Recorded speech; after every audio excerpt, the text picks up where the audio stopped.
guys? It's Shane Davis, 20-year comic book veteran. I'm here with a beautiful, lovely, sometimes she will make me a sandwich, wife of mine, Yanzi Lynn. And here today we are once again here talking about decimated DC and pushing agendas. So here we go.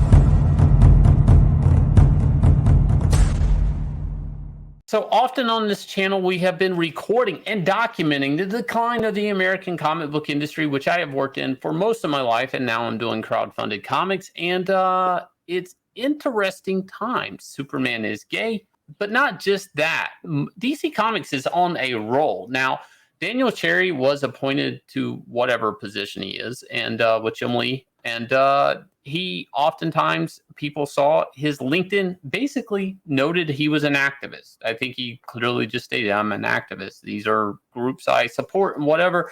And there was that bold new direction they were going to take with DC, speech. And for a new generation, whatever, outreach, whatever. And I kind of wondered, what does that mean for the characters? And what would that look like? And today, this month, I believe we're actually seeing it. We're seeing it with gay Superman, and or bisexual Superman, or was it bisexual Robin, whatever.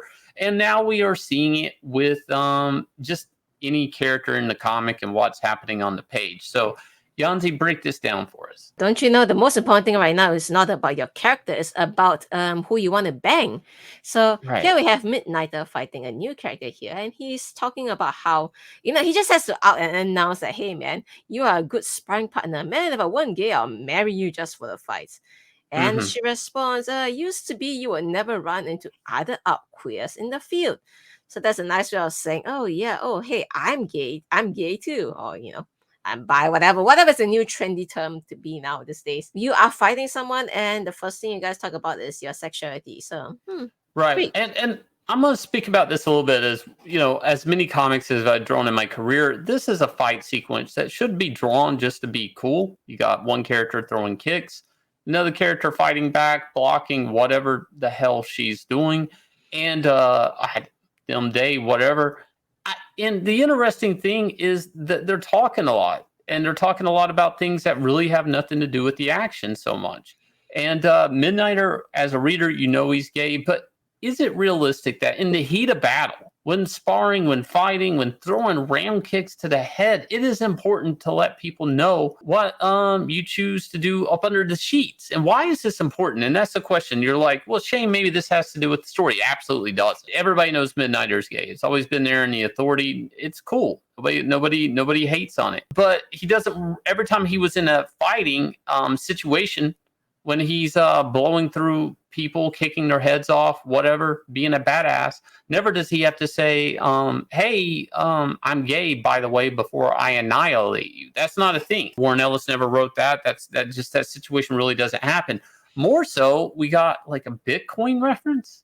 Yeah, so I guess it's a way of saying the editor saying, no, you can't just talk about it. We must show that we're hip and trendy and we're on to what all the kids are talking about. Some Doge coins maybe. So he asks her, how much are they paying you? A fortune in Bitcoin, NFT. So not just cryptocurrency, it is NFTs.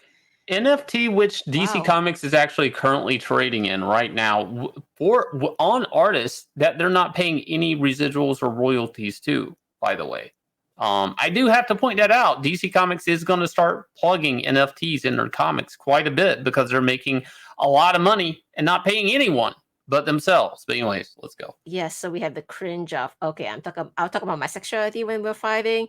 We'll talk about how you're being paid in Bitcoin NFTs. And it is, he wants to even give her financial advice on it, saying, yeah, you need serious financial advice. And then we go on to see more stuff from this issue here. Okay, here's an OMAC. Wait, that's an OMAC. That's not a Kirby OMAC. That's not even the right color palette. OMAC. We do not even know. Okay, people are wondering if this OMAC is trans or not. That doesn't really matter. What you really want to pay attention to here is the dialogue. She, he, they, I guess is, yeah, okay. OMAC here says, me and she, we are mac and cheese, stars and stripes, cops and protesters, laws and outlaws. Where she goes, I'm there. Pronouns, he, him, they. Do people talk like that in real life? Do you talk to someone and say, hey, my name is blah, blah, blah, I'm hanging out with Jonathan over here. By the way, my pronouns are he and him. No, I don't. I've never heard anybody actually have this conversation. They're going to say, Shane, how insensitive of you. And I'm going to say, look, this is a fictional character. This is a comic book. What I'm actually seeing, and my takeaway to this is this is a product of, like, I guess, a TikTok generation, a Twitter generation, where they're doing anything that's trending in social media. Twitter, for example, it's very trending to put your pronouns in your bio. We saw this with Gina Carano getting canceled because she refused to, because the left, they just said, like, you're shaming trans people. She's like, no, I'm not. I'm just not following your herd mentality orders. Like, I'm not doing that. And she did beat bop boop. But at DC Comics, they're like, no, we need somehow, as clumsy as it is, we have to dedicate panels, pages, scenes to people, like letting other characters know, not just a reader, but the other characters they come in contact with, what their sexual preferences and their pronouns. And I find this to be very horrible, clumsy storytelling. And I don't know who is this to appeal to? That's the thing, right? Like, who is this for? It's Morrison losing their touch. Remember, Grant Morrison is out with they them pronouns, so maybe he just feels that it's important to put pronouns out for everybody these days. Well, it is probably a DC editorial agenda. I do think this is an agenda. We have to realize there's agendas in comics. Okay, people are saying that sounds so comicsgate. That sounds like madness, Shane. There's not agendas in comics. They're selling better than ever, but they're not. Look, the proof is in the pudding, right? Right. So we have even more comics this week.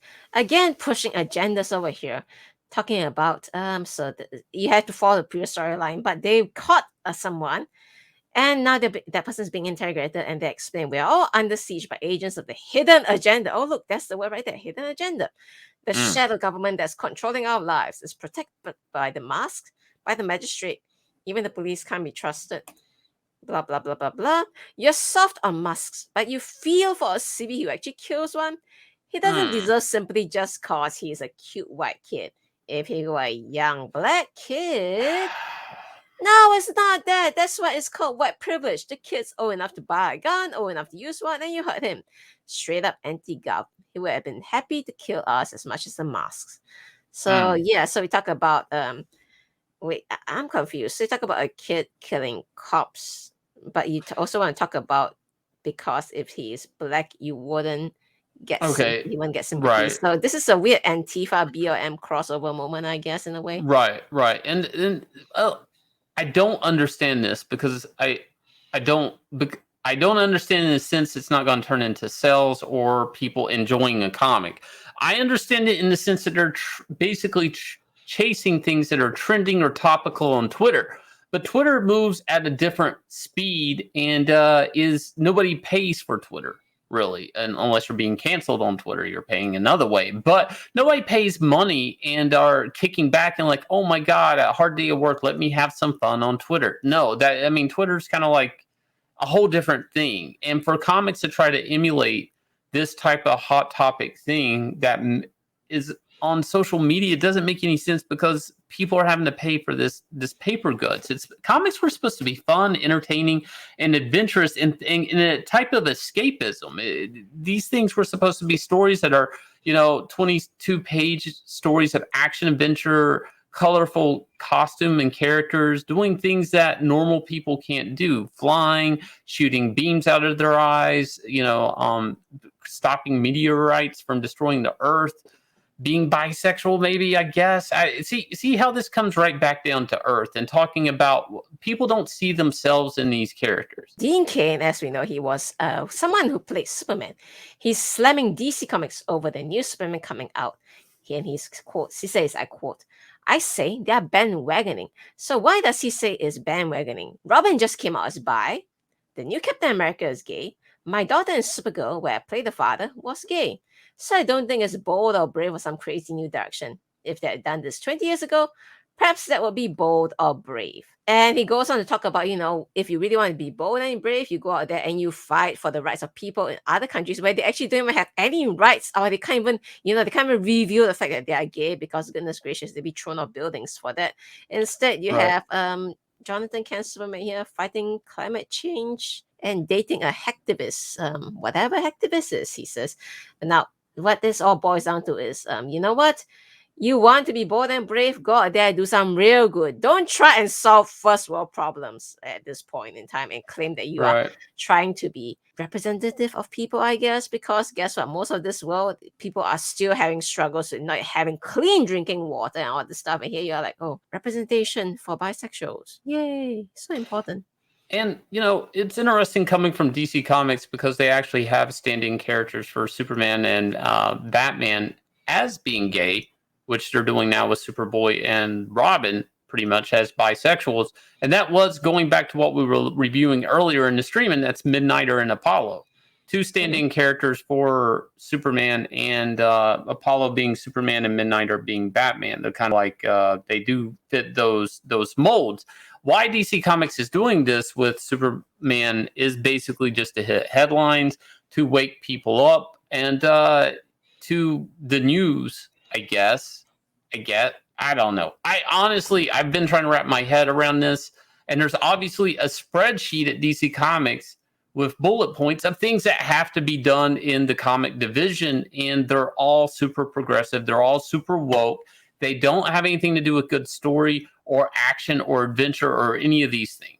Okay, whatever this is, it's chasing a hashtag on Twitter with dumbed down comic book rates, piss poor comic artwork, and hoping you'll spend $4.99 for it. And that I can't say anything different about it. I'm working in the industry for 20 years, mainly at DC Comics, mainly handling characters like Superman.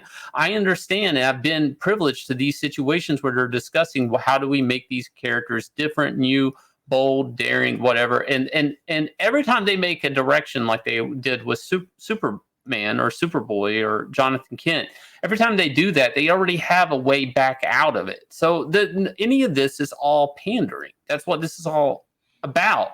Agendas, pandering, that's DC Comics today. Hello, Dean Cain. I agree with you 100% on that. Anyways, on that note, guys, there is something else. I'm offering you a choice, a better comic, and that is Inglorious Rex up on Indiegogo right now. We are about $207,000 into this campaign, 20 days left, and I will leave you guys with the trailer for Inglorious Rex.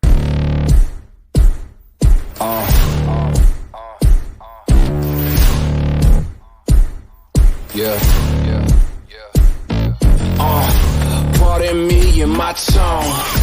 You can't step to my throne. They ain't working like me. I did this on my own. You asking where we been, huh? I don't know where to begin, huh? All this dirt on my skin. I just came here to win. I'm more than a man, I'm a monster. Somebody call a past the doctor. I got a 6 sense for imposters, so now I'm coming for the whole roster. It's not a game, why you playing with me? You can double back, lose track, try and hang with me. It must be in my veins, something you can't tame, cause I break the game. Can't control me. I got the power.